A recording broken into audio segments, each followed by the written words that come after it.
municipalities is that there are small municipalities in indigent communities, therefore are not able to raise the resources they need, because we made an assumption when local government started that every municipality will be able to raise its own resources, which is not the case. Hence, we are discussing and we are hoping that we will eventually come to a conclusion with Treasury about the division of revenue, that it should be altered so that the local government does get enough resources to be able to hire the professionals that they need, whether it's planners, whether it's engineers, whether it's CFOs, whether it's MMs. So those are some of the objective reasons. And sometimes even when they do get the engineers in that space, they don't stay long because of the salaries that they are getting from those municipalities. Thank you, Minister. Your 2 minutes has expired. Thank you very much. So we proceed to vote number 4, Government Communications and Information. No party has registered. We pass to vote number 5, Home Affairs. We have IFP. Home Affairs, we have IFP.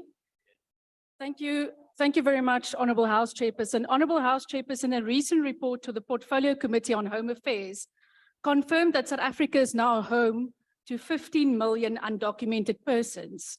These are citizens and non-citizens. This means that almost a quarter of South Africa's population is unaccounted for. 15 million people are using government services without contributing to tax or VAT.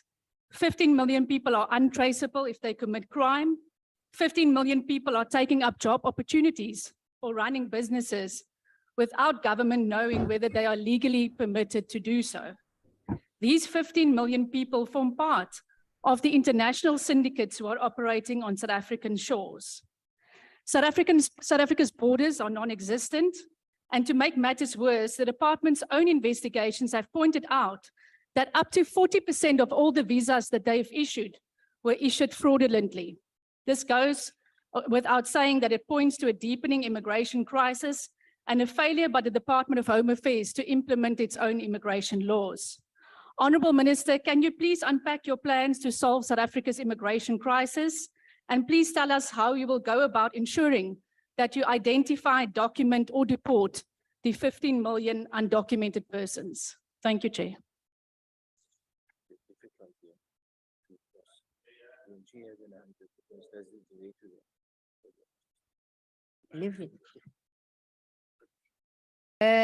Thank you, IFP, ANC.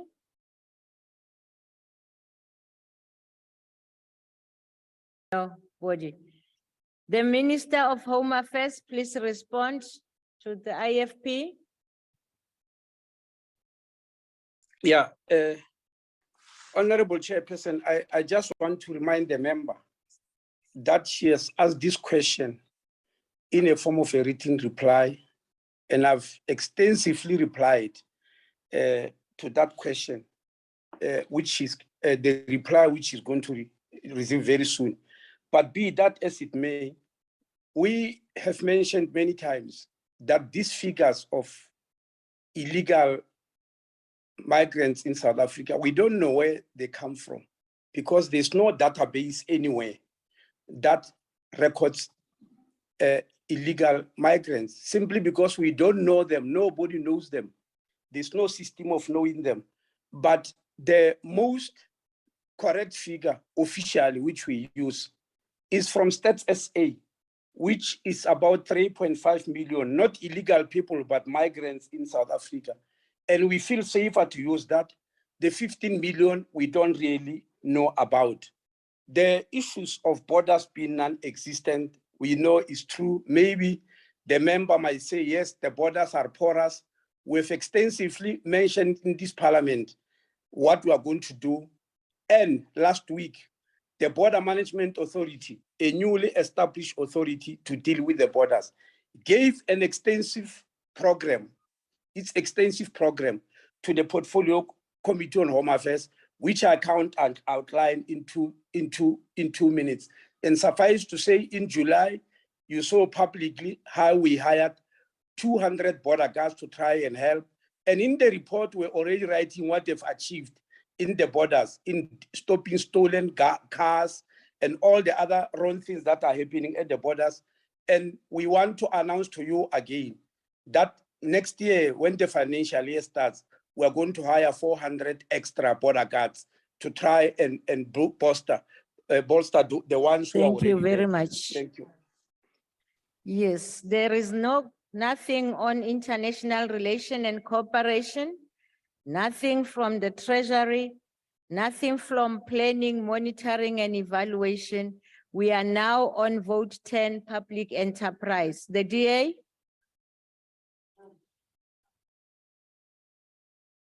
It is clear that our budget forecast is overstating economic growth by anything between 1.2 and 1.4%.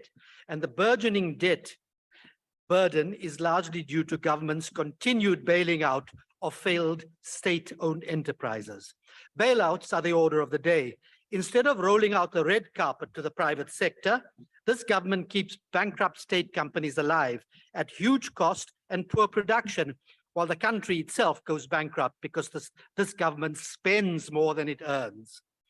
Yes, you need growth to finance an economy, but I ask you, how do you have an economy without electricity?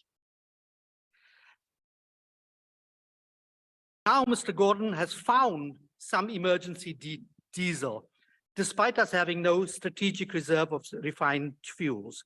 And he says he has talked to the finance minister about where the money could be found. Don't you just love these random fines to buttress bankruptcy? But the finance minister has been silent on the matter. So the question is, where is the money going to come from? And even if found, anyone with half a brain knows that South Africa is 2 to 3 years away from a massive debt crisis. Don't take it from me, take it from Claude Basak, the CEO of Unomics. So should the minister not change his name to Oliver, like the Dickens character, who said, please, sir, I'd like some more. To which the answer was, what? More? Hold him, scold him, flounce him, pick him up and bounce him. Lest, of course, the money comes from under some sofa. Thank you. The EFF? Thank you very much, Chairperson. We have been told in the past that the State Security Agency is the one that is taking longer to process the vetting of senior managers in government and SOEs. Some of these people are employed for 5 years and finish their contracts without being vetted, but deal with serious and sensitive matters of national security daily. Yesterday, we learned at Scopa that ESCOM CEO Andre Tutoritu and COO Jan Opeholzer are refusing to submit documents to be vetted. They were given until the end of June or July to submit, but they failed to do it. Today is the 1st of December, nearly 6 months later, and they are still refusing. How must we trust that they are dealing with the corruption at ESCOM, which they claim is their priority? We don't have to have the crisis of blackout when the most senior managers are refusing to be vetted. How are junior managers going to agree to be vetted when Andre Deritu is refusing to be vetted? What is so special about him and the COO? Can the Minister Hazim tell us what is so special about ESCOM senior managers? Thank you, Chair. Thank you. The UDM? Kwana UDM? The ANC? Thank you, Chair. I'll be on questions. While we appreciate the additional funding provided to DNL and Transnet to return these SOCs to profitability, in addition to the government's ESCOM debt takeover, to ensure the utility is financially sustainable. Alesco and SAA require government funding to diversify production and complete the business rescue process respectively.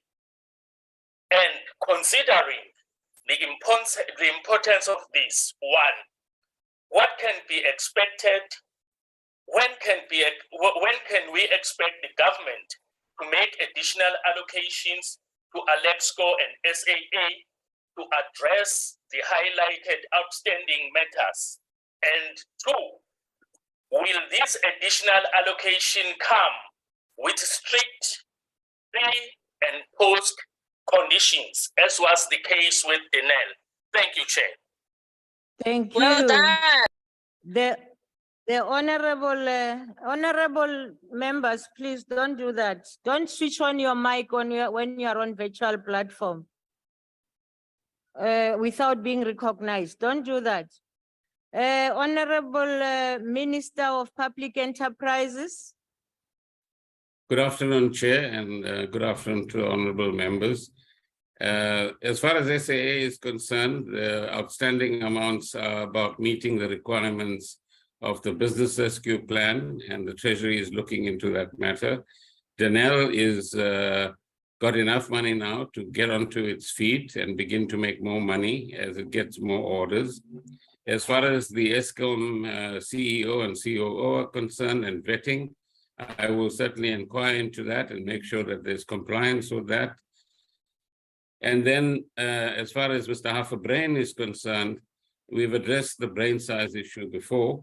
However, everybody knows that there's a shortage of megawatts in our system. It has to be complemented in some way. And there is a clear strategy. The one is to make sure that the plants work better, that there is less corruption at these plants and less destruction. And on the other hand, to supplement the capacity of the plant and the megawatts it can provide with usage of diesel on a rational basis in order to meet the requirements of the country. By next year, towards the end of the year, there will be enough megawatts around for us to ensure that we move out of the energy crisis. We are nowhere near a debt crisis in South Africa. So I think the melodrama that Honorable Kachalia always likes to present to you and to the country is just that, melodrama. Thank you, Chairperson. Thank you. We move now, honorable members. Honorable members, please, let's not forget we are in the House. Public service, vote number 11, public service and administration, no indication of interest. Public Service Commission, none. Vote 13, Public Works and Infrastructure, the DA.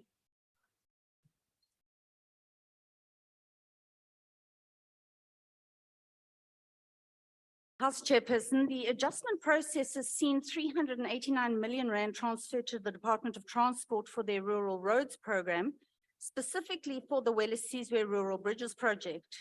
While originally a joint venture between the Department of Public Works and Infrastructure and the Department of Defense, it is interesting that the Department of Transport is now the implementer.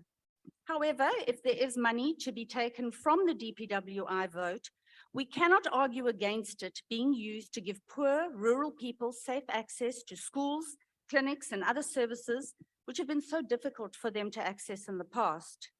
That being said, we are concerned about the apparent breakdown in relations between the DPWI and other government departments and the failure of the DPWI to adequately cater to the needs of their clients. The Telkom Towers precinct in Tshwane is almost 4 years over time. Senior SABC officials are still unable to occupy their offices, and SABC are spending 31 million rand on private leases. The Department of Defense is in the process of taking back as many powers and functions as quickly as possible from the DPWI. And Parliament has recently announced that they will be taking responsibility for the rebuild of Parliament to the tune of 2 billion rand in a stunning display of lack of confidence in the ability of the DPWI to manage a project of this magnitude. Minister de Lille, South Africa is becoming a country that works without public works. How can you win back the trust of your client departments in the ability of the DPWI to deliver on its mandate? Thank you. Thank you. The ACDP. Thank you, Honorable Chair, House Chair. Minister, it is said that gross capital formation, investment in the economy should be in the region of about, in terms of government's estimates, 30% of our GDP. But when one looks at the investment into both from the private sector as well as government, the investment falls well below that 30%. Recent indicators show that investment in infrastructure are at critical levels, leaving many wanting to divest from South Africa because of the poor infrastructure. So, Minister, what is your plan? What is your department's plan to ensure that infrastructure in South Africa keeps pace with the need for economic growth? Thank you. Thank you. The ANC. Thank you, Chairperson, for the opportunity. And Minister, how will the department deal with the problem of underspending, which negatively impacts on the implementation of important programs like EPWP? Thank you, Chairperson. Thank you. Before the minister responds, I saw a hand on the monitor. Is it this or is the same person? Okay. No, you don't have to raise your hand if you know that the party has registered. And if you raise your hand, it's either through a point of order so that we don't get confused. The Honorable, the Minister of Public Works and Infrastructure. Thank you, Honorable Chair, and good afternoon to the members. To start with, Honorable Tring, the 30% contribution of construction to GDP is contained in the National Development Plan. Out of that, the public sector is responsible for a contribution of 8%, and the private sector for the rest. And the construction industry was also badly affected by COVID, but it is busy on the amend, and I think in next year we will see a much better improvement. Just on the shifting of the funds of 388.91 million to the Department of Transport is a mechanism advised by National Treasury, because the funding will also be going to the provinces. And it's a way of shifting the money. But the project itself, it is still be done by the Department of Defense, Public Works and Transport and the local municipalities.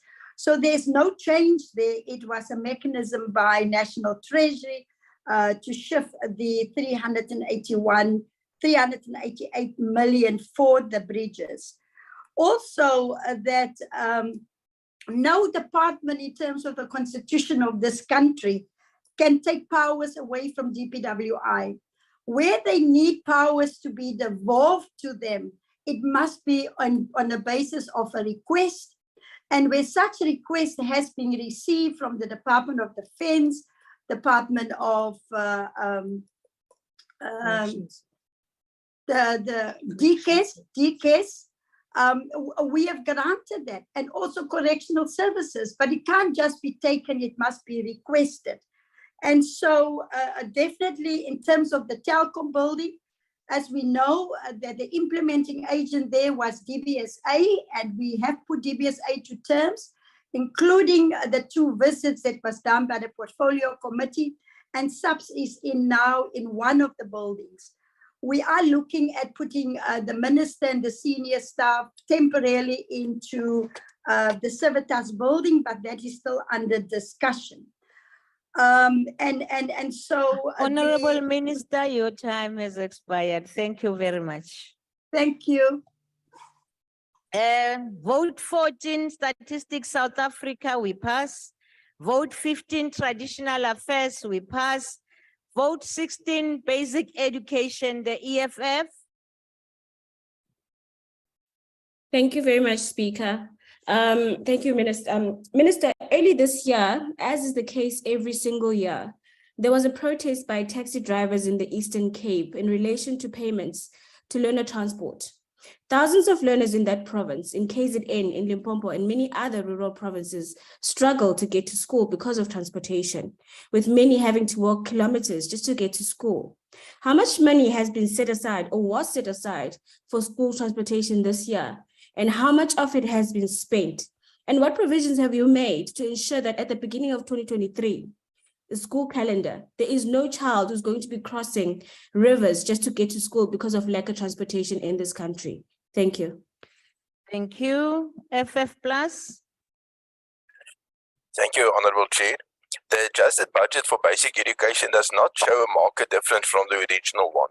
The problem is that there is money used in the department which is, according to an answer from the Minister, derived from donations, some from overseas and some from domestic institutions.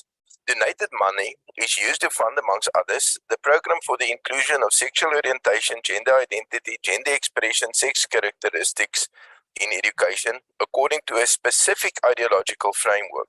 This is already implemented in the ECD phase, a project for which the EDP CETA provided 20 million rand. Are donations and the programs on which these are expended laid before Parliament and accounted for? Thank you.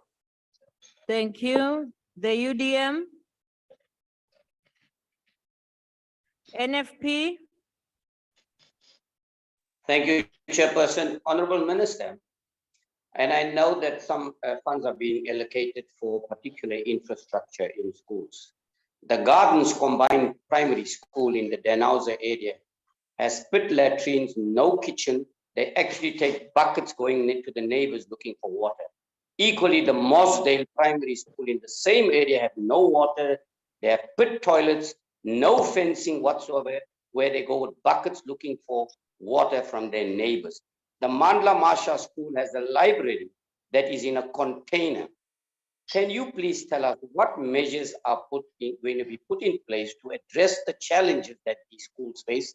Mandla Masha has over 1,060 learners, Minister. So I think it's time that we dealt with the challenges some of these schools have faced, and particularly the quintal system must be relooked at. Thank you.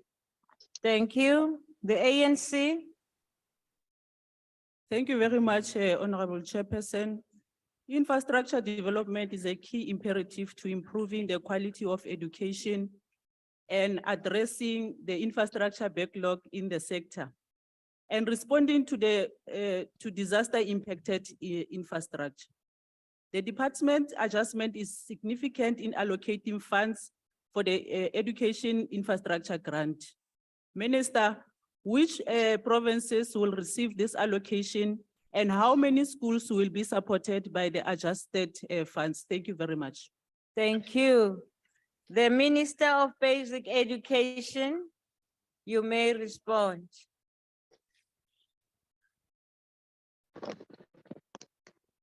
Honorable Minister of Basic Education.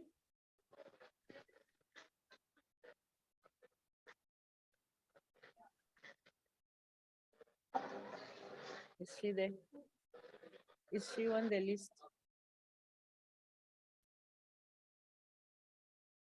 Not there. The Honorable Minister of Basic Education is not here. We will come back. Yeah. Or the deputy, any member or the deputy for that? Do we have the deputy?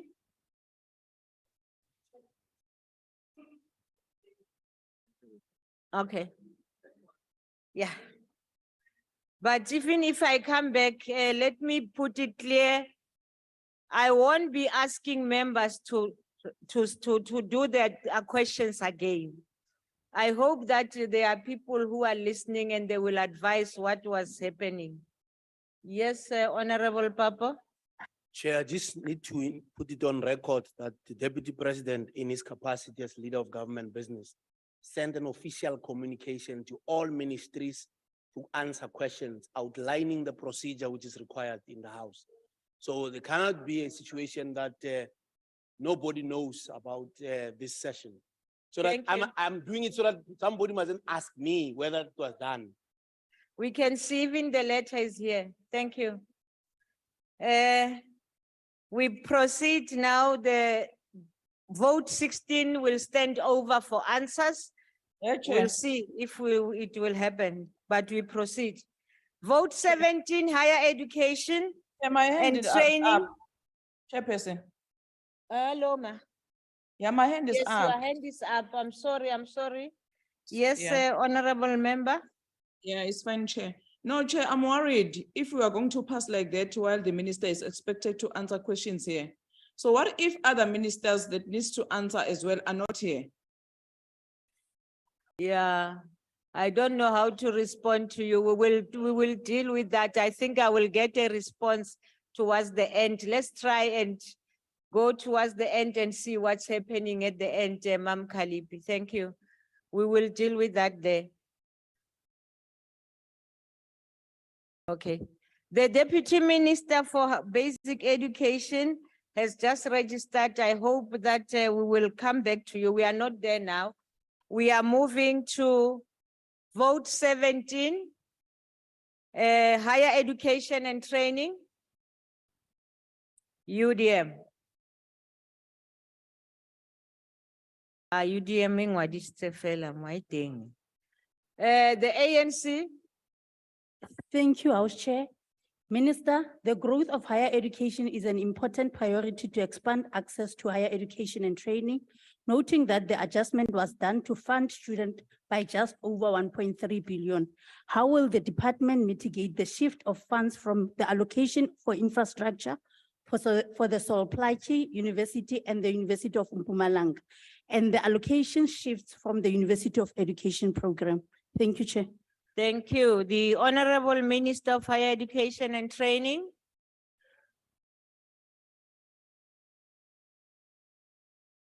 The Minister for or Deputy Minister for Higher Education and Training. Deputy Minister. Oh. Is Deputy Minister. Thank you, Honorable if I Manamela, can Deputy respond Minister. to You that may question. respond. Thank you. Just to respond, the funds based on the question the honourable member has asked were shifted from areas with low spending, and the impact of the shift was assessed before the recommendations were made. And so most areas where funds were taken from have been allocated funds over the medium-term expenditure framework period, and therefore there won't be any major impact on service delivery. And the slow spending is also attributed to various reasons, and the department is working closely with institutions to address those reasons relating to slow spending. In October, we approved a reallocation of 1.6 billion in interest earned by universities on previously allocated capital funds for infrastructure projects to alleviate budget pressures in areas affected by the shifting of funds to support student subsidies.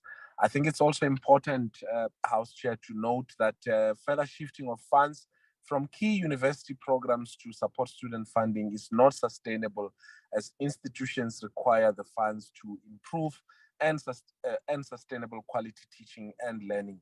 University subsidies must ensure the sustainability of the universities that funded students will enter, and their continued ability to provide quality teaching and learning to all students. Diverting core funding intended for the sustainability, growth, and development of the institutions themselves to student funding will have to be addressed in order not to collapse the university system, which we believe is already under strain. Thank you very much, House Chair. Thank you. We now on vote 18, health, the DA. Thank you, Chairperson. Minister, given that the Finance Minister has now explicitly stated in a reply to a parliamentary question that Treasury will not rush to fund NHI without factoring in its costs on the fiscus, together with the fact that the Genesis report found that the NHI pilot projects had mixed successes and that a conclusion of improved health in each district could not be drawn. And given that the NHI will be implemented in gradual stages to ensure it commences effectively, will the Minister take South Africa into his confidence and test further pilot projects prior to the implementation of NHI, given the failures of the past projects which occurred long before COVID-19 and the looming recessions? And will the minister complete an up-to-date feasibility study to allay fears that South Africa cannot afford NHI and that the health system would collapse if NHI came into effect? Mr. Minister, our public health system is on life support. In this current economic climate, government cannot be spending billions of rands on an NHI bill as an election tool. Government needs to ensure that we upgrade our current health sector to realize real universal health care for South African citizens. Thank you. Thank you. The EFF. Thank you very much. The minister, when asked about the distinct funding model of the NHI, is sadly unable to distinctly appraise the Portfolio Committee on Health on the precise model on various occasions to date. On one occasion, the minister made an assertion that the NHI will see a reallocation of funds in the NDOH, implying that this will be done in order to accommodate, in true essence, the tendering of healthcare to the private sector. Noting the compromise of our people in rural and township areas who already struggle with accessing the limited healthcare facilities as is, the referral system that is imminent in the NHI bill, and that there are no private facilities that will be of benefit to them in close proximity in their geographical areas.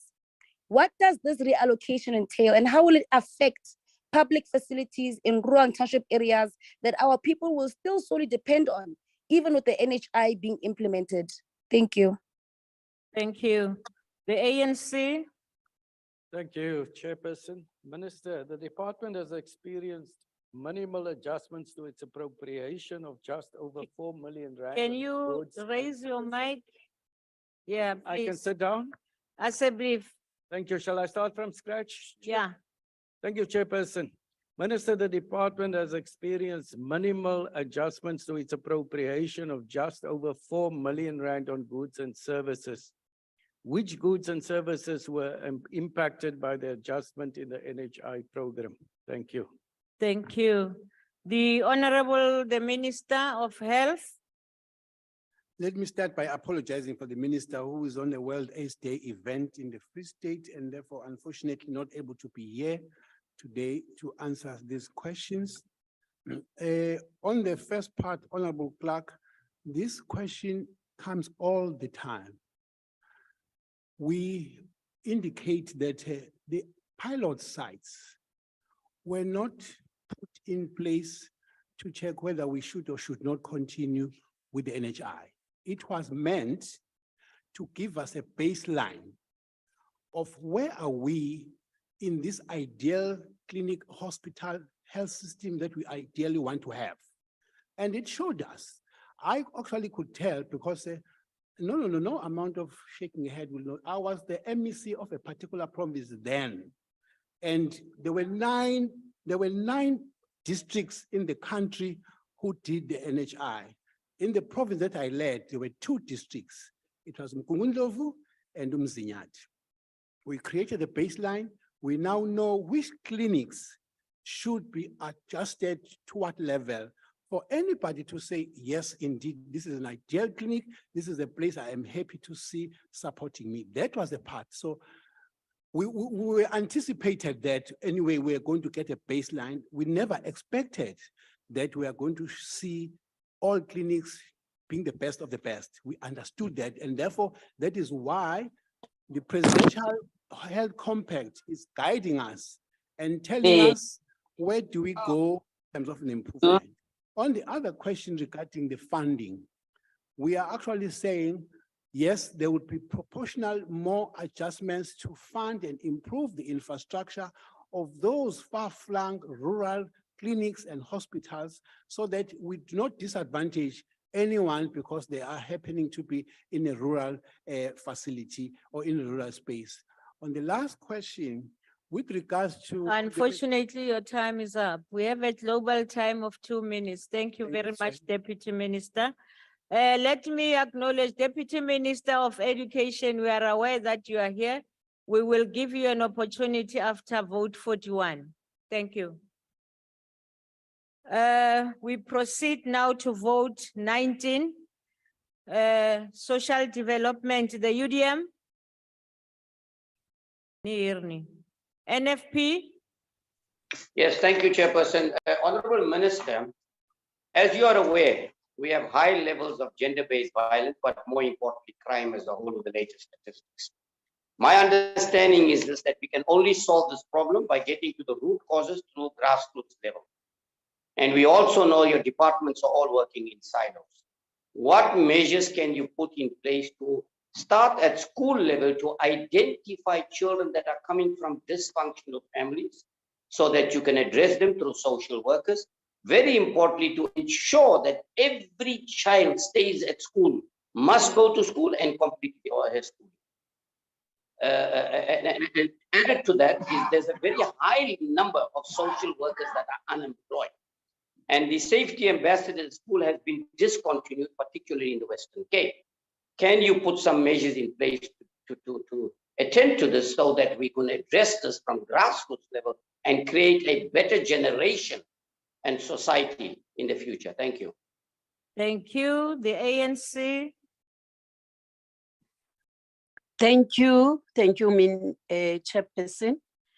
Minister, the Department of Social Development was significantly impacted by the adjustment of its appropriation by 6 billion for social assistance. Why were these funds shifted? What is the impact of this adjustment for grant beneficiaries? Thank you, Chairperson. Thank you. The Minister of Social Development. Thank you very much, Chairperson, and a very good afternoon to everyone in the room.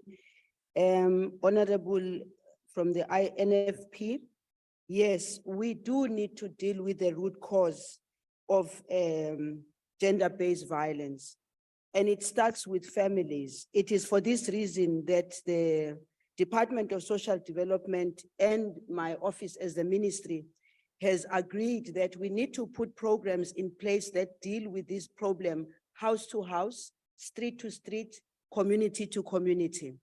It is important for us to appreciate that government alone cannot be able to resolve the problem because Minister Begicele and the entire police force cannot be going inside to houses and homes. It is the people who are in the home who have to be able to report on time, see it when it's happening.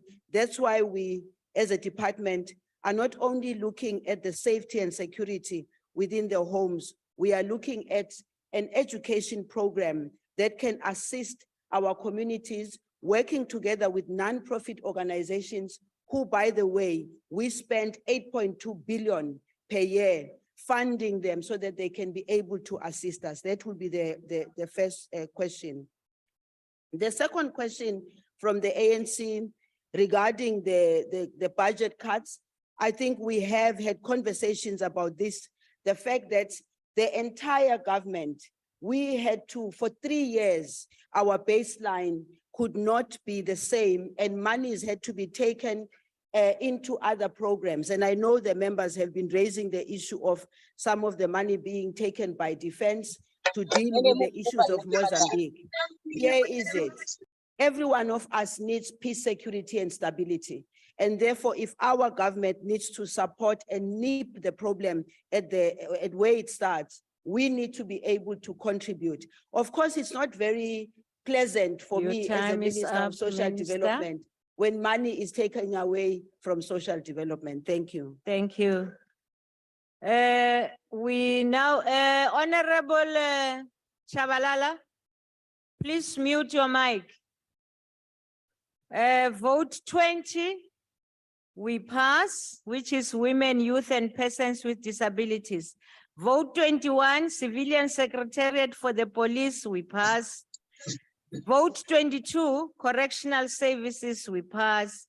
Vote 23, defense, we move. Vote 24, IPIT, we pass. Vote 25, justice and constitutional development, we pass. Vote 26, military veterans, we pass. Vote 27, Office of the Chief Justice, the IFP. No, it's not that one. We passed that one. It's police. Vote 28, the IFP. Thank you, Honorable Chairperson. On behalf of Honorable Machozi, Honorable Minister, considering the continuous increase in cases of murder and sexual assault, as per the recently released crime statistics, how does the department intend to adequately investigate these crimes and provide prosecutorial support for victims whilst there is a reduced budget allocation for the Forensic Science Laboratories sub-program? Thank you. Thank you. The EFF? Thank you very much, Chairperson. Minister, one of the serious problems in terms of the crimes in South Africa, Inanda police station has been isolated as number one. But the fact of the matter is that the satellite police station at Amawoti is contributing to the crime that is happening under Inanda police station. And there is no proper infrastructure in terms of Amawoti police station. And there was one person who donated a sort of an office, but it has not been open. Can you update in terms of what is happening with Amawoti police station, taking into consideration that the community of Amawoti is experiencing a high crime since 1994? Thank you very much, Chair. Thank you. The ANC? Thank you, Chair. On behalf of the Police Portfolio Committee, Honorable Becky Keleo-Begomngane, the MTBTPS indicates that there has been an underspending of over 30 million due to a number of reasons, including delays in tender process. Now, Honorable Minister, how will you ensure that this matter of underspending is addressed? I thank you. Thank you. It's your time, the Honorable the Minister. Thank you very much. Starting at the tail, the programs that as the South African police we underspend mostly is infrastructure. And that infrastructure is not run by the South African Police Service. It's run by the sister department, Public Works. So if then there is no rolling on that one, we'll underspend. There are two programs where we mostly underspend, and the IT, which is run by CETA. We spend a lot of time sitting down trying to find the answer on those two, and we have a problem. As I'm sitting here, I don't have an office, and my office has been bought and fixed in 2 billion, but I can't go to the office. I spoke to the minister. I work from home, so I don't have an office as a Minister of Police. So that's the first one. The second one, the question of gender-based violence and high matters. This time, 10,000 women were raped in South Africa in 3 months. 62% of them were raped in their own houses. Not on the parks, not where they're supposed to be. So the question may be that when two Minister of DSD does work to say it's a societal matter, while we arrest and we do all those things, while there are more than 7,000 lifers, there are 7,000 lifers for committing that kind of crime. But it's not going to work if we don't deal with families, if we don't deal with society and all that. But beyond, across the board of the governance, what we call environmental design, people, they are raped where it is dark, they are raped where there are no streets and all those kinds of things. Thank you. So it's important that we work across the government. Thank you. Let's go, deal. 2 minutes. Oh. Okay. So, 2 minutes. Chairperson. When you respond, uzabona ukuthi wafaka njani wonke ama-question. Yeah. We are done. We are now moving to vote 29, Agriculture, Land Reform and Rural Development. The DA? Thank you, House Chairperson. Former homelands such as Venda, Ciskei, and Transkei had irrigation schemes and thriving farms that used to employ hundreds of thousands of South Africans. With the advent of democracy, South Africans had high hopes of seeing the agricultural economy improve. We had hopes of seeing land being surveyed, roads, infrastructure being improved, and irrigation schemes being expanded to create a lively rural economy for most South Africans living in these areas. These things did not happen. Instead, we went backwards. Most land reform beneficiaries of Plus farms saw their dreams of a better future dying in their faces. Some were given farms with no post-settlement support. The failure rate of these farms is a whopping 75%. As a result, rural towns are becoming ghost towns. The high failure rate is as a result of poor ANC government support. Whereas these farmers cannot use their leased farms as collateral to raise capital, nice poverty trap by the ANC government in order to blame the apartheid government. The lack of formal legally protected land rights has placed the citizens living in communal areas at extreme risk of poverty, unemployment, and dispossession. To address all these challenges, the Democratic Alliance is about to introduce the Land Justice Bill. Bill's clarion call is title deeds and private ownership for all who want it. Will the minister support the Democratic Alliance in ensuring that the bill is passed? If not, why not? FF Plus. Thank you, Chairperson. Today, the OBP released a press statement regarding the lack of availability of certain vaccines. The blue tongue vaccine will apparently only be available in at least 3 weeks and others only at the end of January 2023. What is more worrying is the rumor that the Honourable Minister is not granting permission to other companies to produce these necessary vaccines in the meantime. What are the facts regarding this? And if this is true, what are our farmers supposed to do in this coming rainy season? I thank you. Thank you. The ANC. The ANC. Minister of Agriculture, Land Reform and Rural Development, you may respond.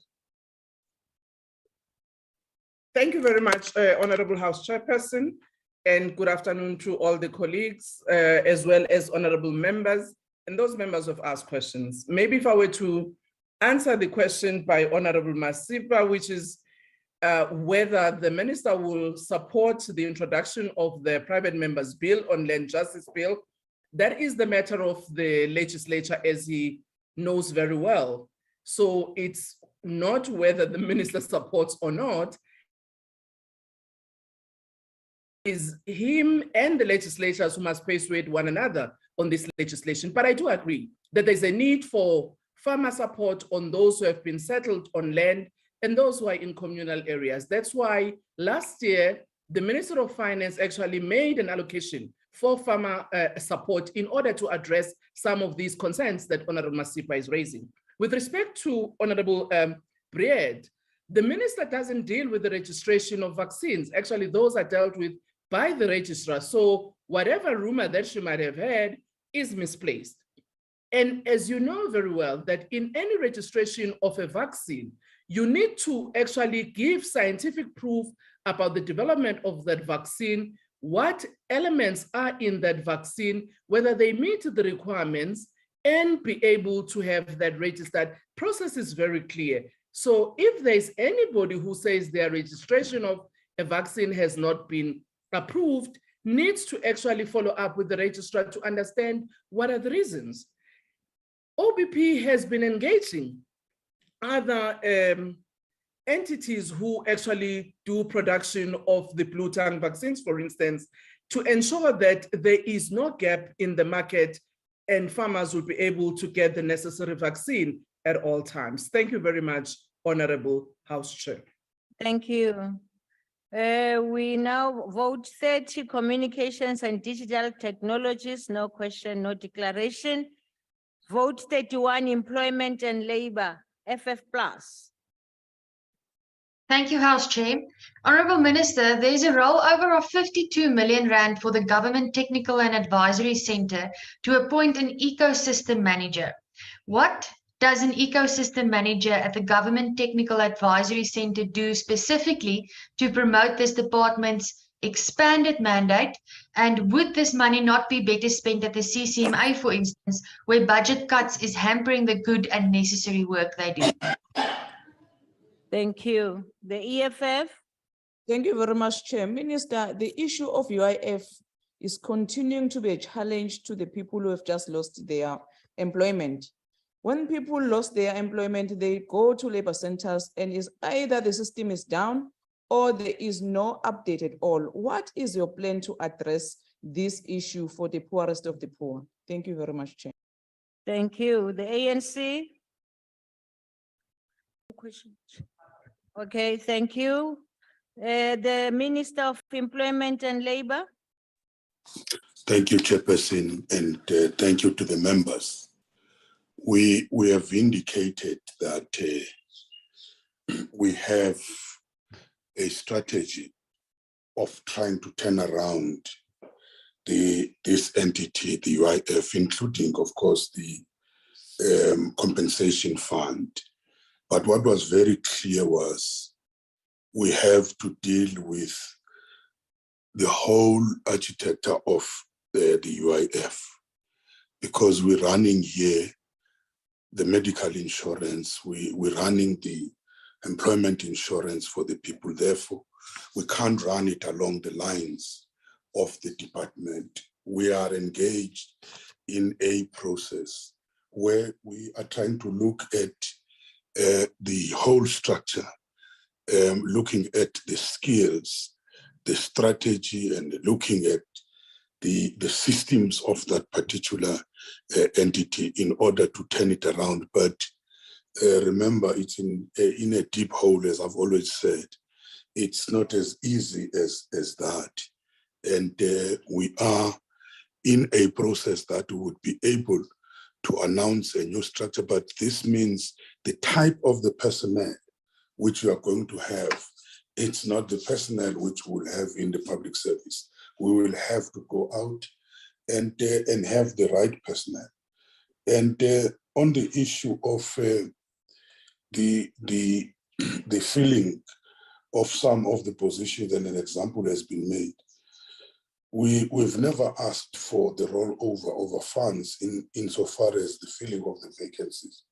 But my concern has always been the returning of the unspent funds meant for the compensation of the employees. And these funds, as we have correctly pointed out, that are meant to ensure that our people receive proper service. 2 minutes is over, Honorable Minister. Thank you.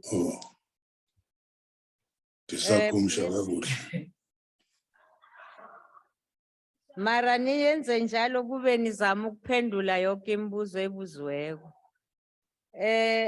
Vote 32 we pass, that is fisheries, forestry, fisheries and environment. Vote 33 human settlement we pass. Vote 34 mineral resource and energy we pass. Vote 35 science and innovation, no interest. Vote 36 small business and development, no interest. Vote 37 sports, arts and culture, FF plus. Thank you, House Chair. Honourable Minister, 15.4 million rand has been appropriated away from the Performing Arts Centre of the Free State that was allocated for building and infrastructure upgrades. Now, we know that PACOFS has been marred by corruption and malpractices at the entity, which was exposed during forensic investigations. Has this allocation been reappropriated because the department does not trust the entity with such amounts of taxpayers' money? And if not, why then? And what is the plan then for necessary infrastructure upgrades that has to happen at PACOFS? Thank you, House Chair. Thank you. ANC. Thank you, Chairperson. Chairperson, Department of Sport, Arts and Culture has multiplied adjustments in its appropriation for the Creation, Development and Sport Promotion Program and the Arts, Culture Promotion and Development to support the Presidential Employment Initiative. How will the department ensure impact programs support beneficiaries who will have been supported by the Mzansi Golden Economy and the creative industries intervention, which were significantly impacted? I thank you, Chair. Thank you. The ACDP. Chair, pass. I No, think that's no. an error. Pass. No, it's an error, yes. It's me, I called the lower one, sorry. It is the ANC? None. The Minister of Sports, Arts and Culture, may respond to the FF Plus.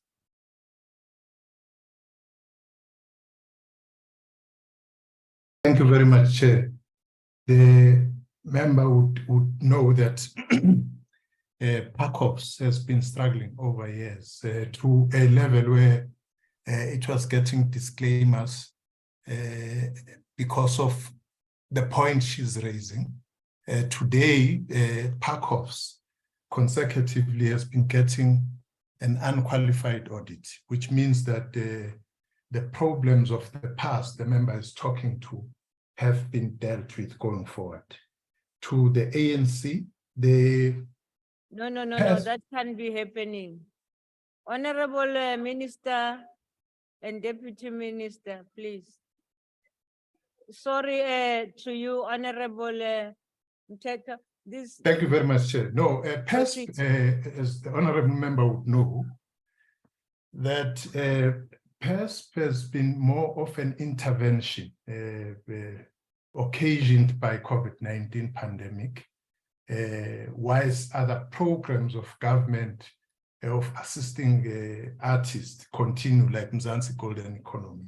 So it is possible that a person will benefit from the intervention, or companies or organizations of PESP, but also benefit from what the government has to offer. Honorable Chair, thank you very much. Thank you. Vote 39, Trade, Industry and Competition, FF Plus. Thank you, Honorable House Chair.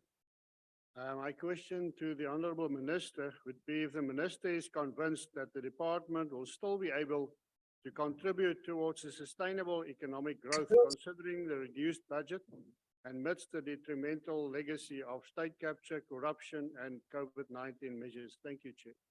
Thank you. The ACDP. You have it here. Just Thank you. Thank you, House Chair.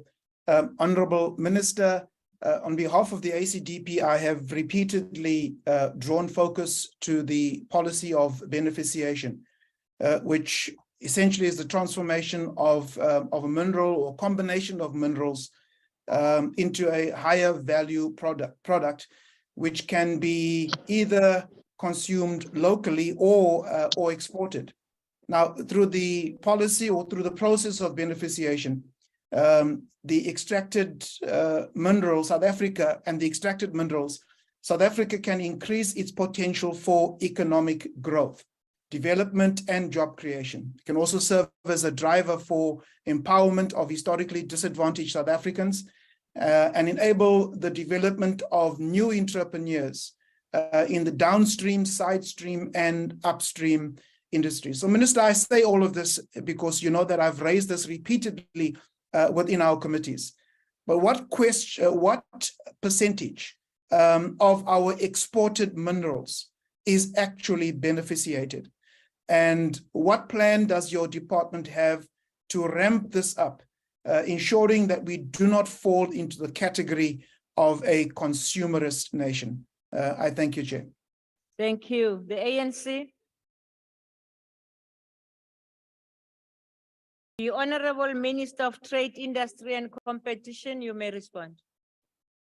Thank you very much, Honorable House Chair, and thank you for the two questions. On Honorable Mulder's question from the FF Plus, Indeed, our need to use our resources better, more efficiently, and with more impact is going to be even more important in the new financial year, given the fiscal constraints. But what we're doing is we're also trying to leverage more through partnerships with the private sector. So, for example, in competition areas, we're getting companies to set up funds that are promoting transformation, supporting industrialization and job creation. In our equity equivalent programs, we're doing similar things. With trade reform, we're saying to companies that are in fact asking for tariff support that they've got to demonstrate that they are putting more money into building the productive capacity of their sectors. In many of the competition areas, we're also promoting greater worker ownership. So not all of the challenges that we face need to be resolved only through fiscal transfers. Of course, we would like more money, and if Parliament was to so agree, that would always be great, but we're doing a lot more now with the limited resources we have. Secondly, on the question raised by Honourable Tring from the ACDP, indeed, Honourable Tring, you've set out so clearly the arguments in favor of beneficiation. So what we're doing is, with certain value chains, we're now ensuring that we get greater local value add. Let me take the example of platinum. South Africa has the world's biggest resources of platinum. We can export it in one of two forms. We could either export it as raw platinum or palladium, and we do still do quite a bit of that, or we can use that in the South African automobile sector and export the finished cars. If we look at the trade between South Africa and the European Union or the United Kingdom as an example, you see an increasing export of finished products. And that is an excellent example of beneficiation. Thank you very much. Thank you. Transport, no question, no declaration. 41, water and sanitation. DA?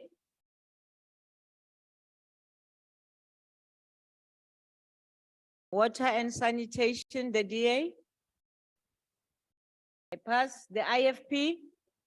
Thank you very much, Honorable Chairperson. Honorable Minister, throughout the country, a common problem is water infrastructure challenges, maintenance, hardly visible, dysfunctional water entities, lack of water tankers where they are required to deliver water, sanitation plants dysfunctional. An example is in eThekwini, where the beaches are unusable. I won't use the word the other day. Given above reality, Honorable Minister, how does your department intend to provide these basic functions with a reduction in the budget allocation? Will these functions be compromised, bringing upon additional hardship on our citizens? And the second part of this, Honorable Minister, is amidst all of this, a water entity, Umgeni Water, reportedly spent millions of rand to relaunch a water project in Ward 99 at eThekwini that is already being implemented. But the strange thing is that in this very area, there's a by-election on the 14th of December. So was this relaunch, which consisted of booze and artists, just a by-election ploy? Could you kindly give us answers? I know we've sent in a written question to the latter part of my declaration, but perhaps you could answer us here. Thank you, Honorable Minister. Thank you. The EFF. Ngiyabonga Sihlalo. Minister, kunengxaki enkulu laphana. Sibonile futhi ukuthi uya intervene in some of the municipalities like in Zululand in terms of water. Kodwa ke eThekwini kunenkinga enkulu yamanzi. What is your plan to intervene eThekwini? I'm talking about Ward 60, whereby community esemhlasini ike ihlale ingabi namanzi for 2 weeks, and the municipality of eThekwini knows about this problem. But it seems as if that department of the municipality is also not helpful at all. So what is the intervention from your department in order for the people to receive the basic needs such as water? Thank you, Speaker. Thank you. The ANC. Thank you, Chair. Minister, the Portfolio Committee has repeatedly expressed concern about the Department of Water and Sanitation's underspending. The adjustment appropriation shifts funds to respond to the disaster and the Vaal River Pollution Remediation Project. What is the progress of implementation for the two projects, and how will the department ensure the projects are implemented timeously and avoid underspending? Thank you, Chair. Thank you. The Honorable Minister of Water and Sanitation. Thank you very much, House Chair, and to the honorable members of the House. The issue here is water and sanitation infrastructure in municipalities generally, and including eThekwini, from the two honorable members. Firstly, I want to report for everybody's understanding that since we got appointed to the Department of Water and Sanitation, we sought and have proceeded in this fashion of repositioning the department such that they are able to deal with the whole value chain, as opposed to dealing with just bulk water, which was the practice before we came, and deal with water boards and so on. But it was just to deal with water at a higher level, mainly focusing on water resource management. We then have refocused the department to water services management as well. What has that meant? It has meant that, to an extent, we watered down legislation that separated municipalities as distinct water service authorities, such that the department wouldn't enter that space, even where there would be problems, like honorable members are indicating here. Now we've done that successfully, that repositioning. What is the result? I'm then answering the question. Tomorrow, we are engaging at eThekwini municipality. I mean, the reason for this was our observation that by and large, local government has deteriorated or declined throughout the country in terms of their capacity and their ability to render services, including water and sanitation. Minister, your time Okay. has expired. Thank you very much. I will now go back. Point of order. Is there no question to me, please? You went outside. I've been sitting here honoring the parliament. Minister of Transport. No question. When I wanted you to respond, you left the house. No, I'm lying, Honorable Minister. There was no question for you. Thank you. Minister. Honorable members, okay. Speaker. We want to go back now. Order, honorable members. We want to go back to vote number 16. Deputy Minister Mohaule, did you get the questions? Yeah. Okay, you may respond now. You have 2 Thank you. minutes. Yes, it was 2 minutes, but there are 4 and sub questions. But thank you very much. I've never left the meeting. I've always been in the meeting. There are questions about infrastructure backlog, but and the adjustment. The adjustment, we only focused on 2 provinces. We addressed the storm damage in KwaZulu-Natal and Eastern Cape. And the number of schools in KwaZulu-Natal that we have budgeted for is 356 schools at 269 million. Eastern Cape is 26 schools at 14 million with the adjustment budget of the infrastructure grant. Then there was a question about the schools, school in Tannhauser with 1,200 learners and a container library, and that other schools in the same area have pit latrines. On the pit latrines, we are addressing pit latrines on SAFE, which is what we are reporting all the time in Parliament. But in other instances, provinces through IEG, Education Infrastructure Grant, they do. But in this particular case, Chair, I want to promise that we are going to investigate as to what is the situation there. So the question about comprehensive sexuality education donors, yes, it's a fact. We do receive donors from UN agencies. But because it's not a matter that is in the APP, we include that in the annual report. When we present an annual report, we indicate everything that came through all donors, even those that might be coming from the province. On scholar transport, at DBE, we don't have budget for scholar transport. It is in the provinces. But I know that provinces are working with the Department of Transport. Yes, there are other learners that are deserving, but they are not transported due to various reasons, which I may give in writing if members would want that. There are so different reasons why some learners are not transported. Thank you, Chair. Thank you very much. Thank you. Honorable members, that concludes the question and answer and declaration session on votes. We now proceed to decide on votes and schedules. I now put vote 1. Are there any objections? Actually, we have, let me just read who gave, and if maybe you were left out, you can add. On the objections, we have the DA, the FF Plus, and the ACDP. That is for vote 1, the presidency.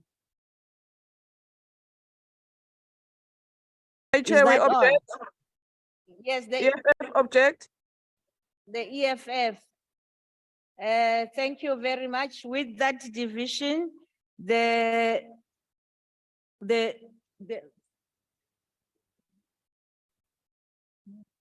written here, I agree with them. I confirm it by telling them. Yeah. Okay, thank you very much. With those objections, the vote. Oh, they must go on record. Okay. They say you must go on record. EFF is already on record. DA? Please note the objection of the DA. I hope you don't mind if I said Chair. No, no. FF Plus? Please note the objection of the FF Plus. ACDP? Please note the objection of the ACDP. With the objections, the report, the vote is thus agreed to. We put vote to Parliament. Come, Honorable Member. I'm sorry for just a minute. Let me just move.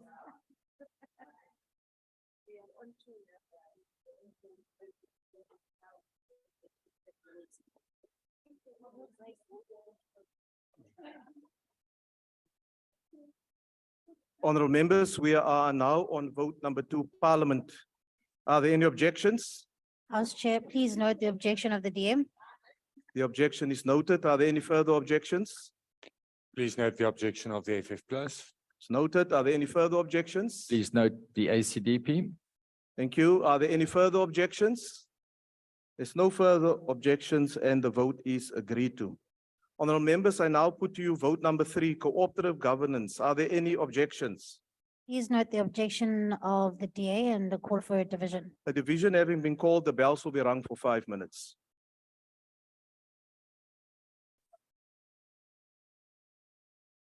Recording stopped.